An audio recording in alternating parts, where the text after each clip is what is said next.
Dia datang kepada Yesus dengan membawa dirinya dalam hati kecilnya. Wah, Tuhan, gimana orang berhidup yang kekal? Dia dalam hatinya, saya nih pasti dipuji nih. Karena dari muda saya melakukan semua. Saudara, apa yang Yesus katakan ya? Tapi baca dulu dari ayat 18, buktikan ya. Ada seorang pemimpin muda yang kaya, di ayat yang lain dikatakan bertanya kepada Yesus, katanya, "Guru yang baik, apa yang harus aku perbuat untuk memperoleh hidup yang kekal?" Dia datang dengan apa?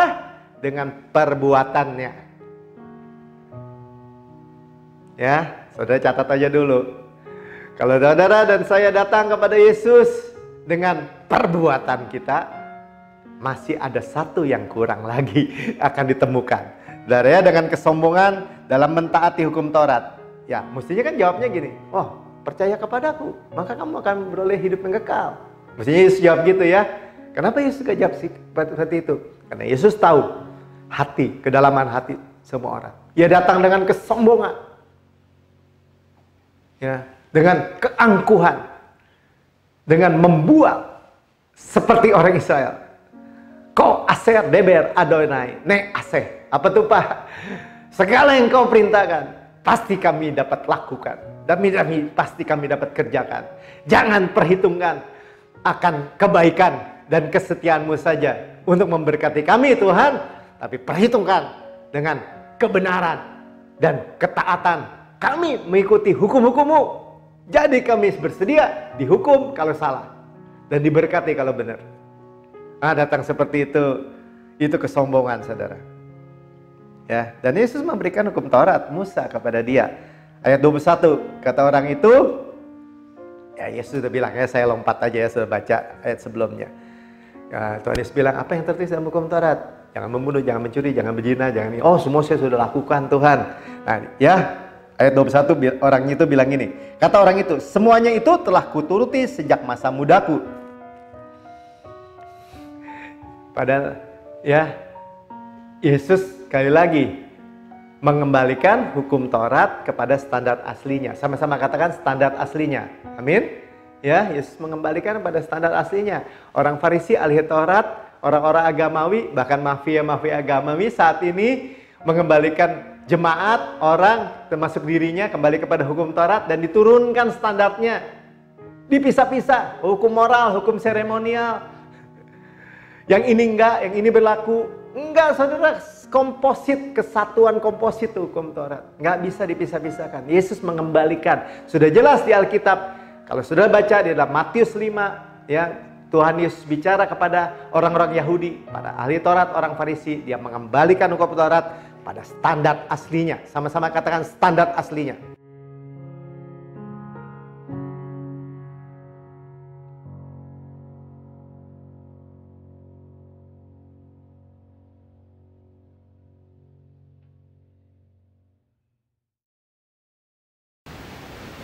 Shalom, saudara yang paling dikasihi Tuhan. Jumpa lagi dengan kabar baik Yesus dan karyanya yang sempurna di kayu salib. Dalam tayangan kita ini adalah ciptaan baru. Yang lama hukum Taurat, tuntutan, pelayanan kematian, dakwaan sudah berlalu. Sesungguhnya kasih karunia, pelayanan roh yang menghidupkan, suplai Tuhan sudah datang. Dan kita berjalan terus di dalam melihat, memandang Yesus yang indah dari segala sisi. Yesus indah, depan, belakang, kiri, kanan, luar, dalam. Waktu dia kuat, ya tidak sombong. Waktu dia lembut, ya tidak lemah. Sekuat baja, selembut beludru. Raja segala raja, Tuhan segala Tuhan. Sekaligus hamba yang melayani kita. Dia gembala yang agung, gembala yang baik. Sekaligus anak domba yang disembelih bagi kita. Dia yang mensuplai segala kehidupan kita, segala aspek dalam kehidupan kita.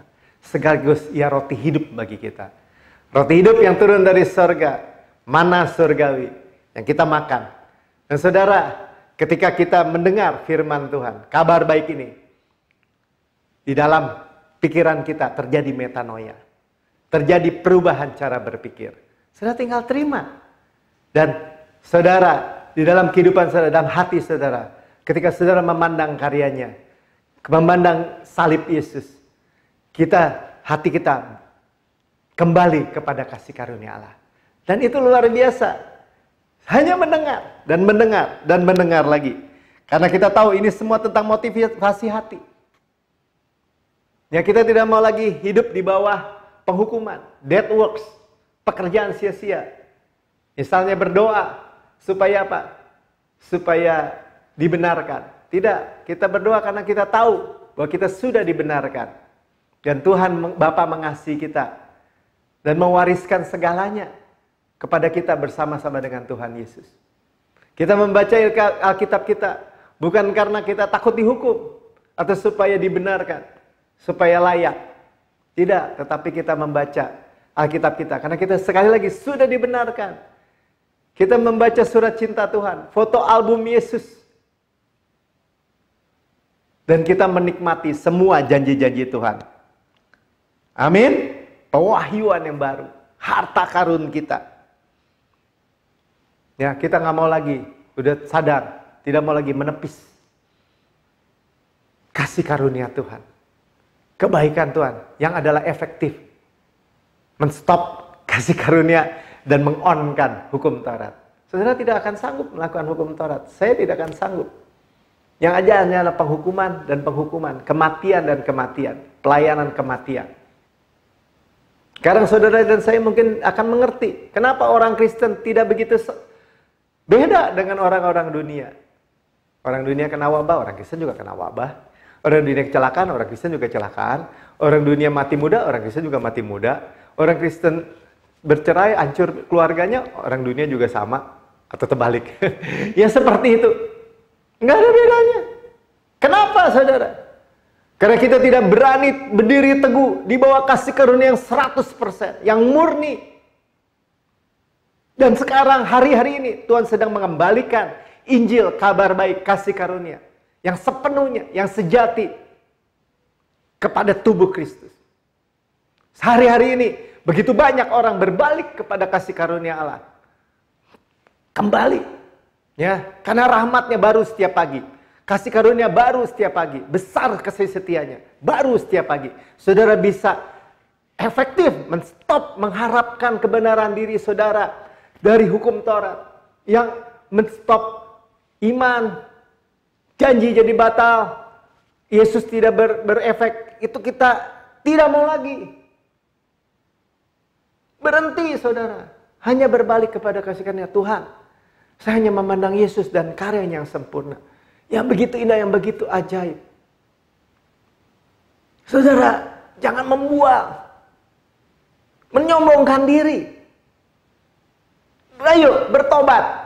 Metanoia, inilah pertobatan cara Tuhan. Melalui firman ini. Bertobat, berbalik. Berbalik. Berubah cara berpikir kita. Dari mengharapkan diri sendiri, kebenaran diri, ketaatan diri, kesetiaan diri, dengan mengharapkan karya sempurna Yesus. Cuma bilang aja, Tuhan saya mengharapkan sepenuhnya karyamu. Singkapkan lagi, mahyukan lagi. Lebih banyak lagi tentang Yesus dan karya yang sempurna. Ketika saudara mendengar khotbah-khotbah dari Pastor Joseph Prince misalnya, atau dari buku ini, saudara baca, saudara aminkan, saudara mulai berkatakan, saya adalah kebenaran Allah dalam Kristus. Saya orang yang paling diberkati, paling disukai, paling dikasihi oleh Tuhan. Hidup saudara akan berubah. Mari kita akan merenungkan ayat-ayatnya dari Lukas 18, ayat 18 sampai 23. Lukas 18 sampai 23. Lukas 19 ayat 1 sampai 10. Berdampingan ya. Jadi dua kisah ini. Nanti saudara lihat. Roh Kudus menempatkan dua kisah. Lukas 18 sampai Lukas 19 ini. Berdampingan. Dengan satu tujuan. Lukas 10 ayat 41. Lukas 10 ayat 41. Titus 2 ayat 11 sampai 12. Titus 2 ayat 11 sampai 12. Roma 2 ayat 4 bagian B. Ya. Judul ayat bab 18 ini, one thing you lack. Satu hal yang kamu kurang. Orang datang kepada Yesus dengan kebenaran diri, upaya diri. Tuhan Yesus akan menemukan satu hal lagi yang kamu kurang. Satu hal lagi yang kamu kurang. Itu yang terjadi kepada seorang pemimpin muda yang kaya. Dalam Lukas 18 ya, Lukas 18 ayat 18 sampai 23, saudara boleh baca sepenuhnya. Dia datang kepada Yesus dengan membawa dirinya dalam hati kecilnya. Wah, Tuhan, gimana orang berhidup yang kekal? Dia dalam hatinya, saya nih pasti dipuji nih. Karena dari muda saya melakukan semua. Saudara, apa yang Yesus katakan ya, tapi baca dulu dari ayat 18, buktikan ya. Ada seorang pemimpin muda yang kaya, di ayat yang lain dikatakan bertanya kepada Yesus, katanya, "Guru yang baik, apa yang harus aku perbuat untuk memperoleh hidup yang kekal?" Dia datang dengan apa? Dengan perbuatannya. Ya, saudara catat aja dulu. Kalau saudara dan saya datang kepada Yesus dengan perbuatan kita, masih ada satu yang kurang lagi akan ditemukan. Saudara ya, dengan kesombongan dalam mentaati hukum Taurat. Ya, mestinya kan jawabnya gini, oh, percaya kepadaku, maka kamu akan beroleh hidup yang kekal. Mestinya Yesus jawab gitu ya. Kenapa Yesus gak jawab seperti itu? Karena Yesus tahu hati, kedalaman hati semua orang. Ia datang dengan kesombongan. Ya, dengan keangkuhan. Dengan membual seperti orang Israel. Ko aser deber Adonai ne aseh. Apa tuh Pak? Segala yang kau perintahkan pasti kami dapat lakukan. Dan pasti kami dapat kerjakan. Jangan perhitungkan akan kebaikan dan kesetiaanmu saja untuk memberkati kami Tuhan. Tapi perhitungkan dengan kebenaran dan ketaatan kami mengikuti hukum-hukummu. Jadi kami bersedia dihukum kalau salah dan diberkati kalau benar. Datang seperti itu kesombongan saudara. Ya, dan Yesus memberikan hukum Taurat Musa kepada dia. Ayat 21, kata orang itu, ya Yesus sudah bilang, ya saya lompat aja ya, sudah baca ayat sebelumnya. Ya, Tuhan Yesus bilang, apa yang tertulis dalam hukum Taurat? Jangan membunuh, jangan mencuri, jangan berzina, jangan ini. Oh, semua saya sudah lakukan Tuhan. Nah, ya, ayat 21 orang itu bilang ini. Kata orang itu, semuanya itu telah kuturuti sejak masa mudaku.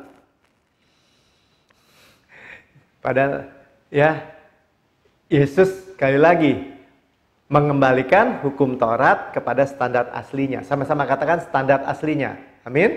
Ya, Yesus mengembalikan pada standar aslinya. Orang Farisi, ahli Taurat, orang-orang agamawi, bahkan mafia-mafia agamawi saat ini mengembalikan jemaat, orang termasuk dirinya kembali kepada hukum Taurat dan diturunkan standarnya. Dipisah-pisah, hukum moral, hukum seremonial. Yang ini enggak, yang ini berlaku. Enggak, saudara, komposit, kesatuan komposit hukum Taurat. Enggak bisa dipisah-pisahkan. Yesus mengembalikan. Sudah jelas di Alkitab. Kalau sudah baca di dalam Matius 5, ya, Tuhan Yesus bicara kepada orang-orang Yahudi, para ahli Taurat, orang Farisi, dia mengembalikan hukum Taurat pada standar aslinya. Sama-sama katakan standar aslinya. Standar sempurna. Ukuran sempurna. Kudus, benar, adil. Standar Allah. Itu yang kenyataannya. Ya, yang di luar jangkauan manusia. Kenapa? Karena luar dalam. Manusia hanya lihat yang luar. Oh, dia tidak berzina. Oh, dia tidak membunuh. Tuhan Yesus bilang ini, artimu menginginkan perempuan dan melihat perempuan dan menginginkan di dalam hati sudah berzina. Kamu sudah membenci orang di dalam hatimu, kamu sudah membunuh. Sudah berapa banyak orang yang kita bunuh? Ya, jadi datang pada Yesus dengan kebenaran diri, itu masalahnya. Ya, dan dia bilang udah lakukan dari sejak muda. Ayat 22, mendengar itu Yesus berkata kepadanya, masih satu hal lagi yang harus kau lakukan. One thing you lack. Nah, ini yang judul dari bab yang ke-18 ini. Masih tinggal satu hal lagi.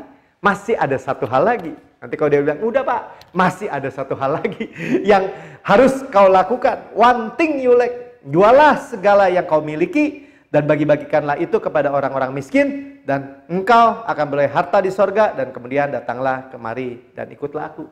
Ya, dia diberikan privilege, bisa ikut Yesus nih, Raja segala raja, Tuhan segala Tuhan, pencipta langit dan bumi. Tapi kalau dengan hukum Taurat, jualah harta milikmu, bagikan itu kepada segala yang kau punya, dibilang. Bagikan itu kepada orang-orang miskin, dan balik kembali ikut aku. Apa yang terjadi, saudara? Dengan kesombongannya dia tidak dapat mematuhi perintah yang pertama. Jangan ada ilah lain di hadapanku. Itu kebenarannya. Makanya saudara dan saya, daripada membual, daripada menyombongkan diri, orang tersedia kok kasih karunia. Nggak usah takut, Tuhan nggak akan marah kita hidup di bawah kasih karunia hanya menerima supply aja. Enak dong Pak, masa terima semua? Iya saudara terima. Saudara perlu apa? Ya tapi Pak, saya ini orangnya sombong. Saudara terima kemurahan Tuhan, kebaikan Tuhan, kerendahan hati Tuhan. Oh Pak, saya orangnya tukang marah-marah. Ya saudara terima. Ya, kasih Tuhan.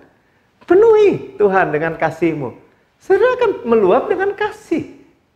Apalagi hal-hal fisik, keuangan, kesehatan, umur panjang, keluarga, semua tersedia. Sudah dibayar overpayment oleh Tuhan. Dibayar lebih. Masih ada satu hal lagi yang kurang. Kalau datang dengan mematuhi hukum Taurat. Selanjutnya di dalam Lukas 19. Ya, cepat aja ya saudara ya.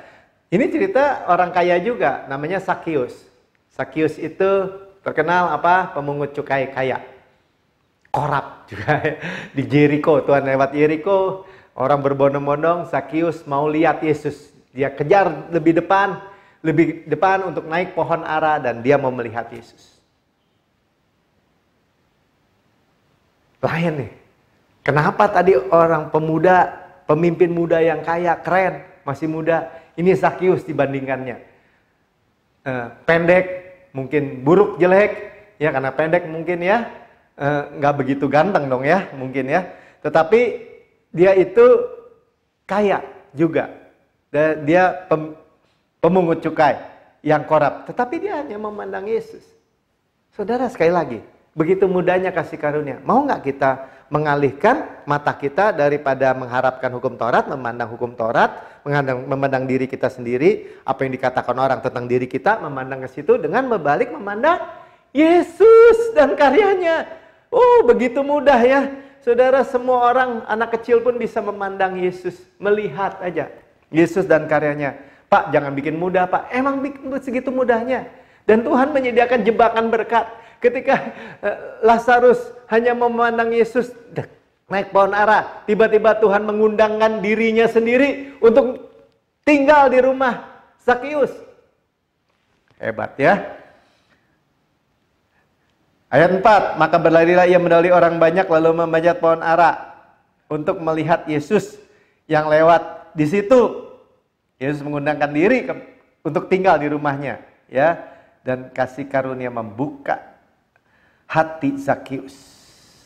Ayat 5, ketika Yesus sampai ke tempat itu, ia melihat ke atas dan berkata, Sakius, segera turun. Sakius, dia keturunan Abraham ya, jangan naik, jangan di atas hukum Taurat, jangan turun. Pohon ara itu melambangkan hukum Taurat, ya, bagaimana Adam dan Hawa ketika mereka jatuh ke dalam dosa, mereka menyematkan daun ara, ya, daun ara untuk sebagai pakaian, untuk penutup malu mereka. Hukum Taurat, malu. Kenapa? Karena selalu gagal. Sebagai pemimpin muda yang kaya, yang tadi kita baca dalam Lukas 18, dia hanya malu dan pergi, tidak bisa mengikuti Yesus. Kenapa? Habis Yesus memberikan hukum Taurat. Kenapa dia nggak mikir bahwa dia datang dengan maunya seperti itu? Tetapi Sakius hanya mau memandang Yesus. Tiba-tiba Yesus membuat jebakan berkat. Aku mau nginap di rumahmu. Ya, Sakius segera turun. Sebab hari ini aku harus menumpang di rumahmu. Tuhan pakai harus. Yesus mengundang dirinya, ya, dan orang-orang nggak senang. Ya, karena mereka kebanyakan dididik secara hukum Taurat. Dia mau menumpang di rumah orang berdosa. Ya, ingat ya, kalau di Israel pada zaman Yesus, Kalau laki-laki paling berdosa apa? Pemungut cukai. Udah pengkhianat, udah ngerampok bangsanya sendiri, udah kerja kepada penjajah, udah paling hina itu. Tapi kalau perempuan apa? Pelacur. Malah pelacur dan pemungut cukai yang lebih dulu mengikuti Yesus. Karena mudah, Yesus hanya bilang, ayo mandang, ayo datang, ayo makan sama aku. Ayat 8. Setelah Yesus diundang masuk ke rumah Zakius, ya, kemurahan, kebaikan Tuhan yang menuntun Zakius metanoia, ya, berubah. Sudah baca ayat 8 ya. Tetapi Zakius berdiri dan berkata kepada Tuhan, Tuhan, setengah dari milikku kuberikan kepada orang miskin, dan sekiranya ada sesuatu yang kuperas dari seorang, akan kukembalikan 4 kali lipat. Segala, Tuhan, setengah milikku bagi orang miskin. Ada yang kuperas, sini lapor kepada saya kembalikan 4 kali lipat. Saudara, justru kemurahan Tuhan menuntun kepada pertobatan. Sekali lagi ya, the goodness of God leads to repentance. Justru kemurahan Tuhanlah yang membuat orang bertobat. Saudara dengar khotbah saya sebelumnya. Dan Yesus tersenyum membuktikan bahwa kasih karunialah yang membuat orang bertobat. Bahkan dompetnya juga bertobat, penuh kasih. Kemurahan terjadi. Itulah yang dikatakan keturunan Abraham harus sembuh, harus dipulihkan. Ngomong-ngomong saudara dan saya, di dalam Kristus, ada milik Kristus, ada keturunan Abraham, berhak menerima janji-janji Allah. Luar biasa ya, luar biasa. Ayat 9, kata Yesus kepadanya, hari ini telah terjadi soteria, zozo, keselamatan. Utuh keselamatan segala hal kepada rumah ini. Bukan hanya Zakius, tapi rumahnya juga, seisi rumahnya. Karena orang ini pun anak Abraham, putra atau pewaris. Ya, huios, anak. Huios, putra, anak Abraham. Kita ada keturunan Abraham. Tadi kan saya katakan, saudara jangan takut. Ya, saudara percaya kasih karunia. Saudara di tengah-tengah dunia sedang krisis. Sebentar lagi krisis keuangan atau krisis gelap ya, masalah kelaparan. Saudara, kita anak Abraham. Kita mewarisi Kanaan. Kita mewarisi dunia dengan segala kebaikannya. Oh, di mana Pak ayatnya? Ya baca dalam Roma 4 ayat 13. Oleh kebenaran iman, kita mewarisi dunia. Berkat Abraham maksudnya. Kalau orang Israel mewarisi Kanaan, tanah perjanjian, kita mewarisi dunia. Berkat yang lebih tinggi, kesehatan, kemakmuran, semua di bawahnya. Termasuk berarti. Luar biasa. Ya, jadi Roh Kudus menaruh kisah ini berurutan, bukan kebetulan, tapi untuk menunjukkan perbedaan mencolok di bawah hukum Taurat. Pemimpin muda yang kaya, Farisi, tidak dapat berbuat apa-apa. Hukum Taurat, ya, menghukum, tidak bisa menerima orang yang terbaik dari manusia. Sementara Zakius, orang berdosa, pemungut cukai korup, yang pendek, dia memperoleh kasih karunia. Kasih karunia itu menyelamatkan orang yang terburuk di antara kita. Saudara mau pilih yang mana? Kasih karunia membuka hati Zakius. Ya, membuka dompetnya juga. Pertobatan yang sejati membuat orang murah hati. Pemimpin muda yang kaya menyombongkan diri, sepeser pun tidak bisa memberikan apa-apa. Karena itu dikatakan satu hal yang kurang tadi ya, kurang satu hal. Tapi kalau kita tahu kisah Marta dan Maria, ya, Maria memiliki apa? Satu hal yang Marta nggak punya. Satu hal, one thing, needed, yang diperlukan, needful. Ya, kita baca aja Lukas 10 ayat 41. Tetapi Tuhan menjawabnya, Marta, Marta, engkau khawatir dan menyusahkan diri dengan banyak perkara. Sibuk melayani, sibuk melakukan dead works, pekerjaan sia-sia. Oh, Marta nggak seperti itu memang ya, dia mau melayani Yesus. Tetapi tetap ya nggak ada gunanya dibanding apa yang dipilih oleh Maria. 42, tetapi hanya satu saja yang perlu, one thing needful. Tadi one thing you lack, tapi ini one thing needful, yang dibutuhkan. Maria memilih bagian yang terbaik yang tidak akan diambil daripadanya. Jadi Tuhan menantikan kita bertobat dari pekerjaan sia-sia atau dead works, pekerjaan kematian ini. Tuhan menantikan kita untuk mencurahkan kasih karunia secara kelimpahan. Kelimpahan kasih karunia. Dan anugerah atau hadiah kebenaran. Ya. Jadi bagaimana Pak? Di dalam buku ini dikatakan, gimana? Apakah kalau orang kita hanya menerima kasih atau kebaikan Tuhan aja, orang akan berperilaku baik? Ya tadi saya bilang, ya kita di bawah kasih karunia. Kita seperti di bawah matahari, pasti gosong. Di bawah kasih karunia, pasti kudus. Coba kita baca, bagaimana kasih karunia itu mendidik kita. Mendidik itu bukan menghajar. Di Ibrani bilang, anak yang ku kasih, ku hajar. Itu sebenarnya katanya mendidik.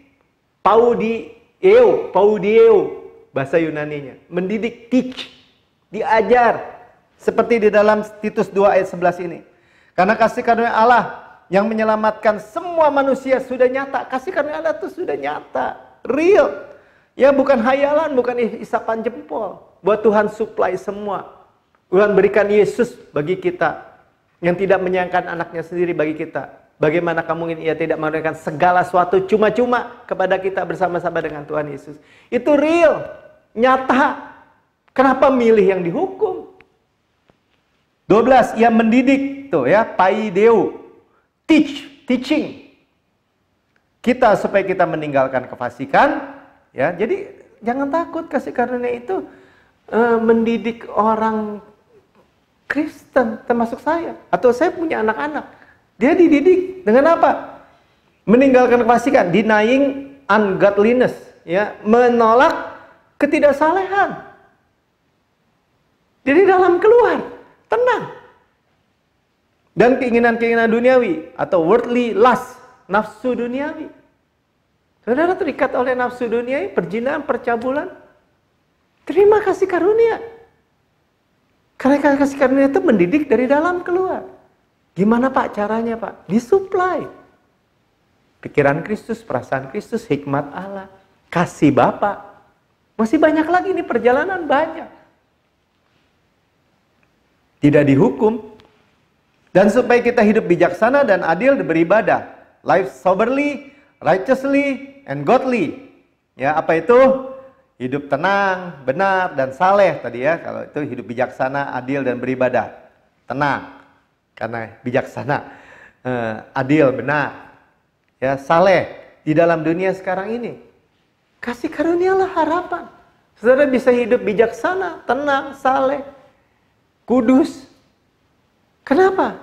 Karena dia mendidik. Didiknya dengan apa Pak? Sekali lagi, ya, bagaimana kita itu tidak lagi cuman hanya berkata bertobat. Enggak, kita nggak pakai begitu.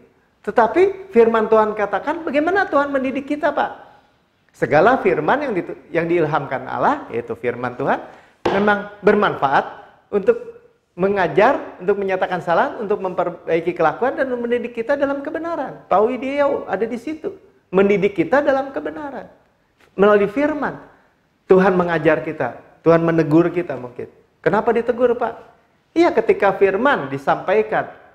Kita tadinya berpikir di bawah hukum Taurat, salah. Pertama mungkin nggak enak. Karena disalah-salahin gitu ya mungkin ya. Sebenarnya Tuhan nggak menyalah-nyalahkan. Saya tidak menyalah-nyalahkan. Saya memberitahukan apa yang sangat benar dalam diri saudara. Sekali lagi ya. Jadi buku ini saya, Rasul Paulus, Tuhan, Roh Kudus, hanya menunjukkan apa yang sangat benar di dalam diri saudara dan saya. Yang sangat benar. Itulah kasih karunia. Dan saudara dengan mendengar itu, hati saudara diingatkan. Udah ada di dalam hati saudara. Ya, karena itu sudah ditanam oleh Roh Kudus dalam diri saudara. Saya hanya mengingatkan kembali. Roh Kudus mengingatkan kembali. Ayo, ada kasih karunia. Bukankah saudara menerima Yesus itu sepenuhnya kasih karunia? Iya Pak, tapi perjalanannya kan harus saya buat gini, buat itu, buat Tuhan. Enggak. Kasih karunia itu berkelanjutan, terus berkesinambungan. Sampai selama-lamanya. Dan itulah yang membuat kita hidup benar, ya. Jadi kasih karunia itu antidot dosa, mengajar kita, menuntun kita kepada pertobatan sejati, merubah perilaku-perilaku kita bukan dari luar, tapi dari dalam, dari jauh di dalam hati. Kembali lagi, dengarkan khotbah-khotbah yang diurapi, khotbah-khotbah tentang kasih karunia Tuhan, karyanya yang sempurna tentang Tuhan, kebaikannya dari Tuhan. Ya, tapi kita tidak mau menyombongkan diri lagi. Mari kita berdoa. Bapak, terima kasih. Kami sudah mendengar, kami sudah melihat Tuhan. Kami sudah boleh memahami apa yang Roh Kudus sampaikan melalui perwira pemuda kaya, pemimpin muda yang kaya dalam Lukas 18. Itu tidak memperoleh kasih karunia karena dia datang dengan hukum Taurat. Dan dibandingkan dengan Zakius, pemungut cukai, korup yang orang berdosa, tetapi memperoleh kasih karunia Allah. Terjadi perbedaan yang sangat signifikan Tuhan. Yang satu tidak dapat memberikan sepeser pun dari uangnya, dan bahkan tidak bisa mengikuti Yesus. Yang satu Tuhan dapat melihat Yesus, memperoleh kemurahan Yesus, dan bermurah hati. Tuhan, sesuatu yang luar biasa. Karena kami tahu Tuhan, kami tidak mau datang kepadamu sehingga Engkau berkata satu hal lagi yang kurang. Tetapi kami mau datang kepadamu Tuhan. Engkau melihat Tuhan, kami bertobat dari pikiran yang sia-sia, dead works, dari pekerjaan yang sia-sia. Tetapi mengikuti sepenuhnya kasih karunia, menerima suplai Tuhan. Bapak, ajar kami terus dalam waktu-waktu yang berikutnya, berjalan terus untuk melihat Yesus dan karyanya lagi yang sempurna. Pewahyuan yang lebih besar lagi tentang Yesus. Dan kami tahu Tuhan, apa yang tersedia bagi kami. Bahwa apa yang Kau mau lakukan bagi kami. Kami menyatakan terang-Mu, kemuliaan-Mu di tengah dunia gelap. Kami menyatakan radiasi daripada-Mu, terang-Mu Tuhan di tengah-tengah dunia yang kegelapan ini. Terima kasih Bapak. Kami percaya kasih karunia yang radikal dalam kehidupan kami. Dan kami dan keluarga kami, seisi rumah kami aman sentosa, diberkati, dilindungi, dipelihara, dan menjadi berkat. Di dalam nama Tuhan Yesus. Amin.